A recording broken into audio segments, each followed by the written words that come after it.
Hello everyone, I'm Don and welcome to my kitchen. Today we're going to make a combination of two of my most favorite desserts. One is cannoli and the other is cheesecake. So that's right, we're going to make cannoli cheesecake. So I'm going to start off with the list of ingredients here. So we're going to be making a graham cracker crust. So we start with 1.5 cups of graham cracker crumbs. Now you can make those yourself or you can buy them pulverized in the store. In your baking section, 1/4 cup of granulated sugar, and then we've got 5 tablespoons of melted butter. Now that's for our crust. For the filling, we've got our main ingredient, which is ricotta cheese, ricotta. It is 32 ounces or 1 container of the normal store-bought variety I buy from the big box Sam's Club, and they come in a bigger container, so I actually have to weigh those out to get the 32 ounces. Besides that, we've got 1 cup of sugar. We've got 1 teaspoon of vanilla.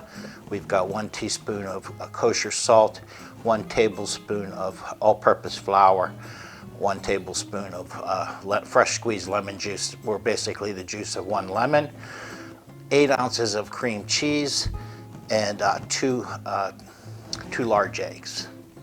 So let's get started with the crust. So we're going to take our breadcrumbs, or our graham cracker crumbs, a 1/4 cup of sugar, add our 5 tablespoons of melted butter, which I already had on the stove top over here. Now we're going to stir this together, and the idea is to make this basically they call it a wet sandy mix. You have to really mix it in to get that butter to go through all those breadcrumbs. But once you do, you end up with a mix that is very much like what they say, mixed wet sand. That's going to help it stick together, and once that butter sets up, it actually forms. Now this recipe calls for actually baking the breadcrumb crust, the graham cracker crust. I've already preheated my oven at 350 degrees. Other cheesecake recipes that I've made, you don't have to do that. I'm going to follow this recipe to the T. And I will post this recipe in the description so you guys can take a look at it. I think you could probably bypass this step. So we got this to the point where it is looking pretty much like the wet sand look. Now what you're going to use is a 9-inch spring pan, a 9-inch spring pan. And I've taken the liberty to grease this because the last time I made one I didn't, and it didn't really stick to the sides, but it did stick to the bottom. So basically from here you take all your wet graham cracker crumbs and put it into your spring pan, and you're supposed to just kind of move it around and compact it, and you want it to also go up to the sides as far as you can go. I'm not real great at that, but the last cheesecake came out terrific, so I'm not gonna say I'm no good at it because it worked out pretty well. So I'm just tamping the bottom of it, and then I'm going to go around the sides and kind of squeeze in with my fingers, and I may have to bring a little bit more in from time to time.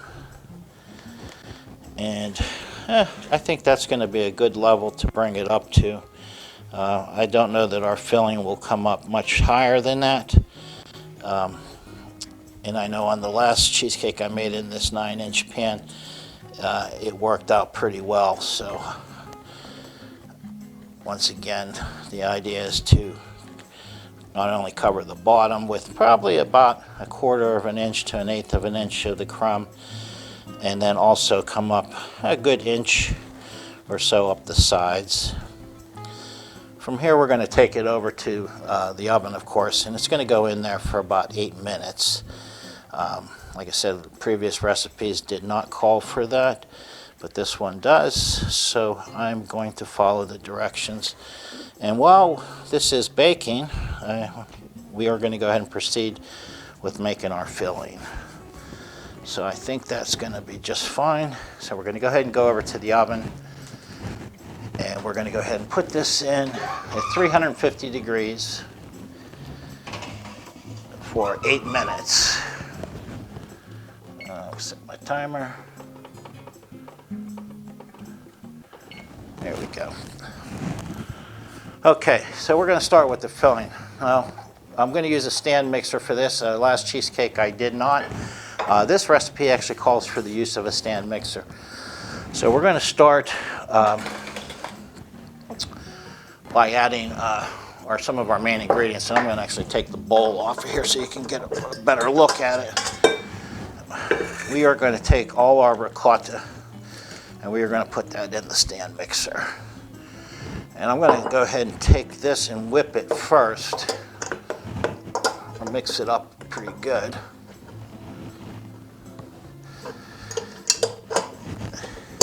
And we're going to use the beater attachment all the way through this process. And we want to get this ricotta in a good creamy way, a good creamy consistency.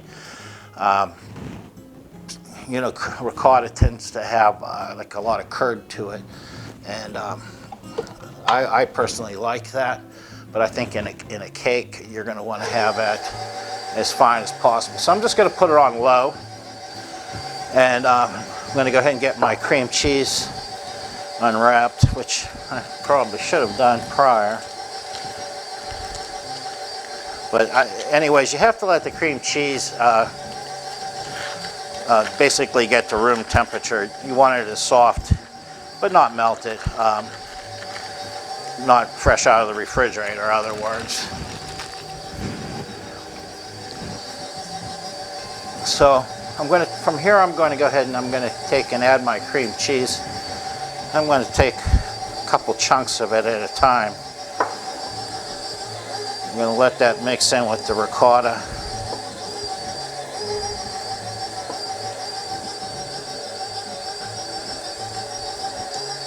And there we go.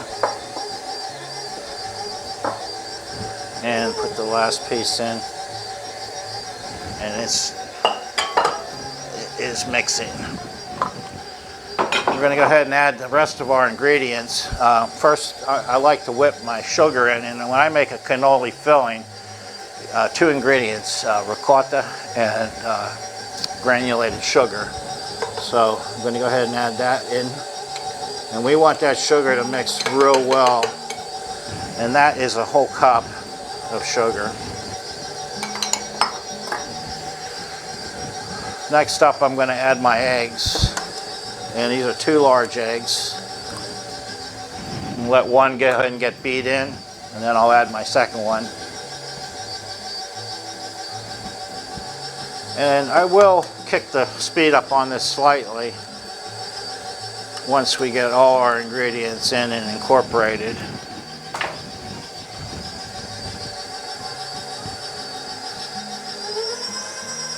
So I'm going to let that egg, the sugar, and the ricotta really get in there, get mixed up together real well. I'll go ahead. So we've got 1 tablespoon of lemon juice, 1 tablespoon of all-purpose flour,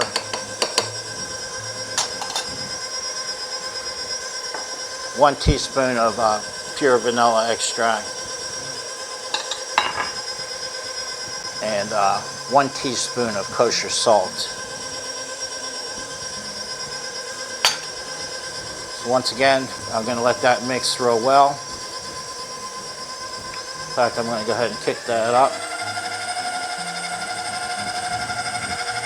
Now what we have here, which is one of my personal favorite ingredients, is 1 whole cup of mini chocolate chips.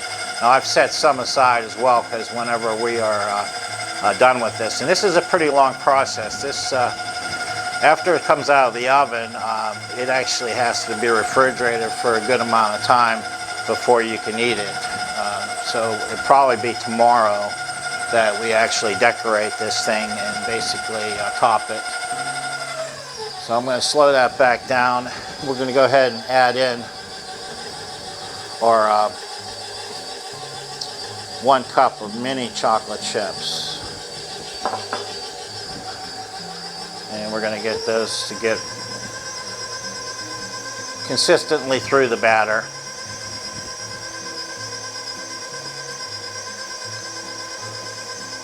All right, so basically that's it. Our filling is done. We still have some time left on the crust, so we're going to take a little break, and when we come back, we'll be filling that and baking it. So we're down to about 1 second, so here we go. We're going to go ahead and get this out of the oven, and I'm going to bring it over and let it cool. I'll put it on a cooling rack eventually.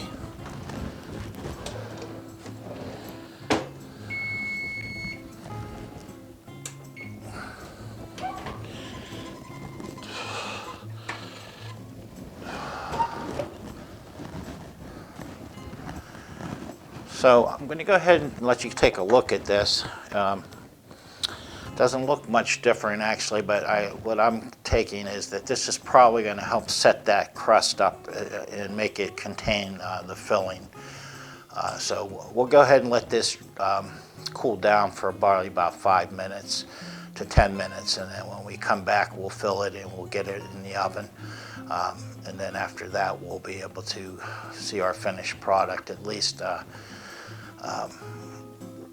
fully baked version of that, and then tomorrow we'll end up with the decorating of the cake. Okay, we're back. It's been about 10 minutes and I've got this crust sitting in the pan up on a cooling rack, and it's cooled down considerably to the point where I can move it off of that.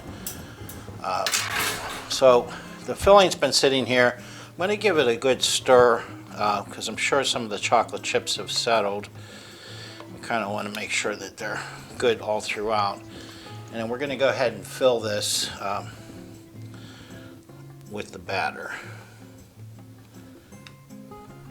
Now the oven is still on at 350 degrees, which is our baking temperature as well. So I'm going to go ahead and scrape this as good as possible and get all this goodness into the pan. Okay, so it just about at the top of the crust is how that fell. So if you go up the sides of the pan about 1.5 inches with your crust, you're going to be in good shape. Not that it really matters. I made a couple other cheesecakes where maybe the majority of it, the crust was all at the bottom.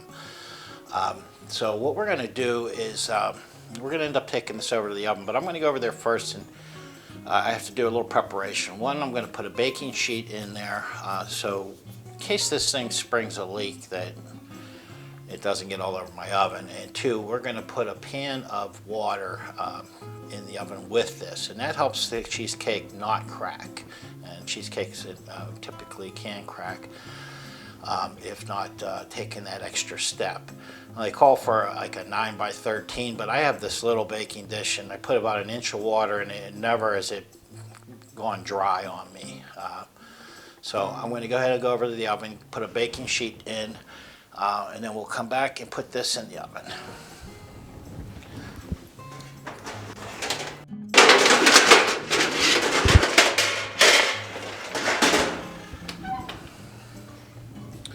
Okay, so I'm going to go ahead and put my baking sheet in, and I've got this small Pyrex dish that's got about 1 inch of water in it. I'm going to go ahead and put that in as well.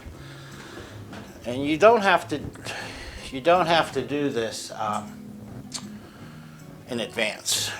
You can do it right as you're getting ready to do this. So we're going to go ahead and take the cheesecake over and get it in the oven, and it's going to bake a good while. It bakes over an hour, about 1 hour and 5 minutes. So after I get it in, we'll take another little break, and when we come back, we'll take a look at the finished cake as it's fully baked.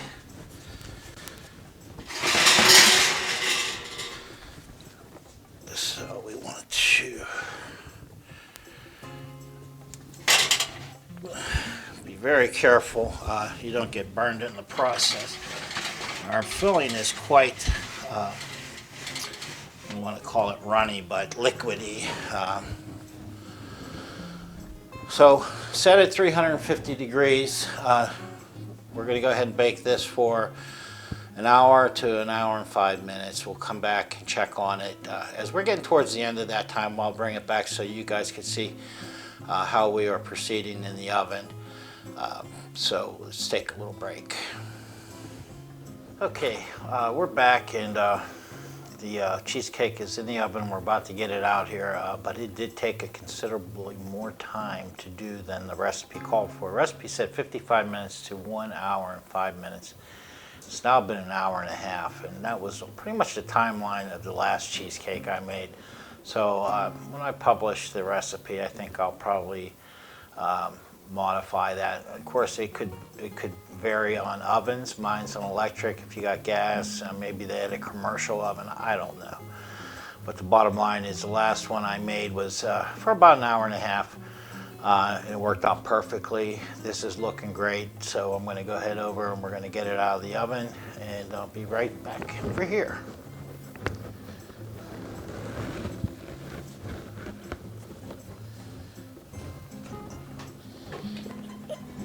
Okay.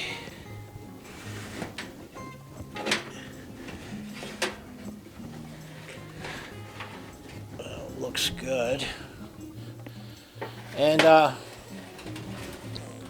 it looks exactly how it was described in the recipe, as far as it should be puffy around the outside edges, and also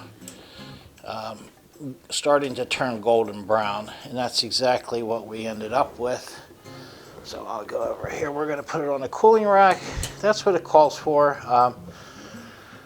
The last cheesecake I made actually had it sit in the oven for an extra hour, with the oven turned off, so it's actually in there with the temperature declining, I guess, you know, and then come out and cool and then go into the refrigerator. So this one calls for this to sit for 2 hours on a cooling rack, and then for at least 4 hours in the refrigerator. So the next time you see me, I'll be pulling this out of the refrigerator and set up to decorate this thing, and we can take a look at it, take a taste of it as well. So once again, we'll be back. Stay tuned. Okay, everybody. It's actually been about 6 hours since we left off. Since then, I let it cool on the countertop for about 2 hours, and then I put it in the refrigerator. It's actually 5 hours. I cut it short a little bit because I wanted to get this done today. So we're going to go ahead and decorate. I took it out of the springform pan. You can see the crust is nice. It came all the way up. Anxious to get started. I'm not real good at the whole decorating thing, but what I'm using is just a light Cool Whip topping, and I'm using pastry bag with like a little star tip on it, and I kind of saw something like this, so we're going to just go around and make a circular pattern, and then we're going to fill in.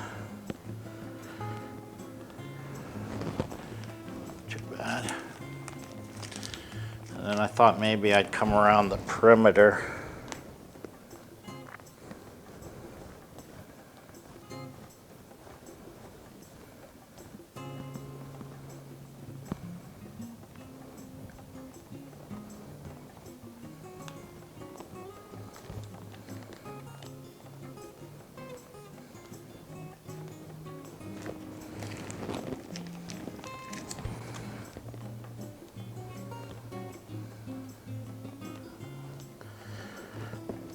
Okay, so one thing they kind of showed in the photograph was they didn't really show this, but they did show it being garnished with mini chocolate chips. So I'm just going to kind of sprinkle them throughout on, and especially in the center here where we got the whipped cream.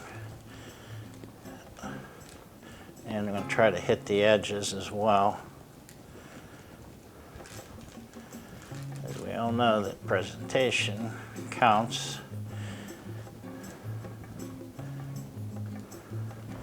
And I think that's good. Oh, actually, we get a little bit around the outside here.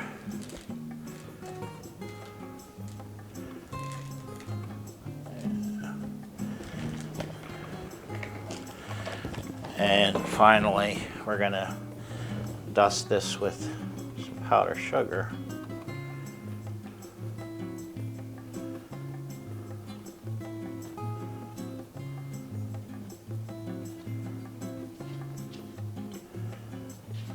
I think that's it. So we have it.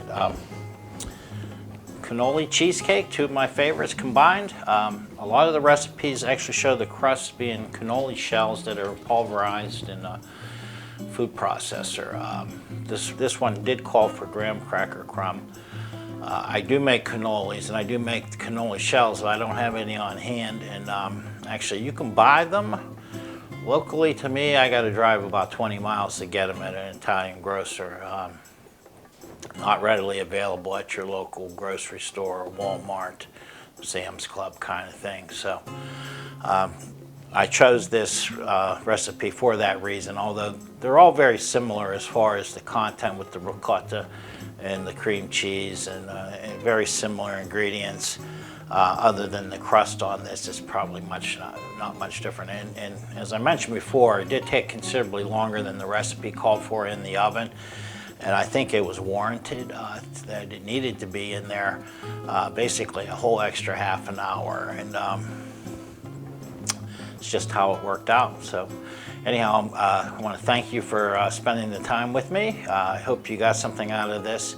I am going to post the recipe down in the description, as well as maybe a link to this. A link to the actual recipe that I got this from online. So once again, thank you very much, and we'll see you next time.